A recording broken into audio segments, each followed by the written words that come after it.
তোমরা যদি এই মুহূর্তে জান্নাতি রমণী দেখতে চাও, তখনও পর্দার আয়াত নাজিল হয় নাই।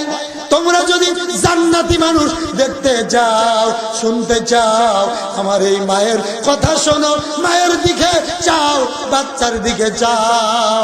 আমি রাসূল সাক্ষী দিলাম, এই মা হলো জান্নাতি মা।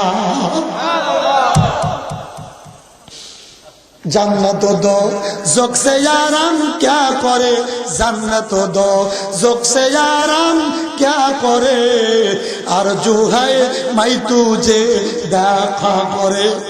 আমার আল্লাহ ডাক দিয়ে বলে, তোমার জান, তোমার মান, তোমার জীবন, তোমার টাকা পয়সা, গাড়ি বাড়ি, সুন্দর নারী, যা কিছু আছে, এক কথায় সকলের থেকে যেদিন আমি রাসূলকে বেশি ভালোবাসতে পারবা, ওই দিন তুমি পূর্ণাঙ্গ রাসূলের আশিক হতে পারবা, ঠিক কিনা?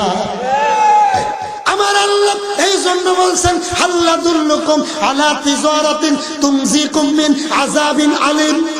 এ দুনিয়ার মানুষ, এমন একটা ব্যবসার কথা তোমারে জানায় দেব, যে ব্যবসা করলে পরে তোমার আব্বা তোমার বিরোধী হবে, কিন্তু তোমার বাবার মহব্বত করা যাবে না। আল্লাহ থেকে তোমার বাবার দাম বেশি না, ঠিক কিনা? জোরে কোন, আরো জোরে বলেন। ওই বরিশালের ইমামের হাত কাটা হয়েছে, সুদের বিরুদ্ধে ওয়াজ করছে। এই লাগা সুদ খাওয়া সুন্নাতে মুআক্কাদা, কথা কন না? সুদ খাওয়া কি সুন্নাত? এতে কয় সুন্নাত কি? আহ, কেমন হারাম! নিজের মা, আপন মায়ের সাথে 42 বারের থেকে বেশি জিনা করার থেকে গুনাহ। জোরে কোন নাউজুবিল্লাহ। বন্ধু আমার সাবজেক্ট হলো মুমিনরা ব্যবসা করতেছে, কি করে? আরো জোরে কোন। ব্যবসার গুণ কয়টা? আবার বলছে 4টা। কয়টা? বুখারীতে আসছে 6টা। আল্লাহ রাসূল আবার আরেকটি হাদিসে বলছে, তারাকতু ফীকুম আমরাইন লান তাদিল্লু মা তামাসসাকতুম বিহিমা, কিতাবাল্লাহ ওয়া সুন্নাতা রাসূলিল্লাহ। এখানে আসছে 2টা। কয়টা?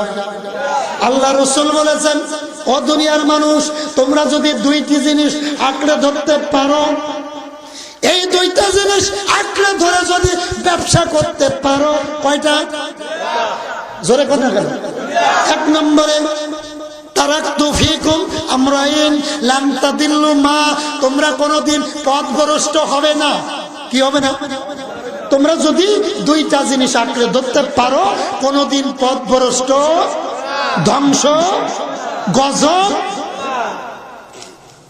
লান তাদিল্লু মা তামাসসাকতুম বিহিমা, 1 নম্বরে কিতাব আল্লাহ, সুবহানাল্লাহ কোন। 2 নম্বরে সুন্নাতা রাসূলিল্লাহ। 1 নম্বরে আল্লাহর কোরআন যদি বুকের সাথে আঁকড়ে ধরতে পারো। বন্ধুরা আমার, গভীর মনোযোগ। এই কোরআন কি খালেদার, হাসিনার, আমার আব্বার, হিন্দু, বৌদ্ধ, খ্রিস্টান? কোরআন হলো সবাই।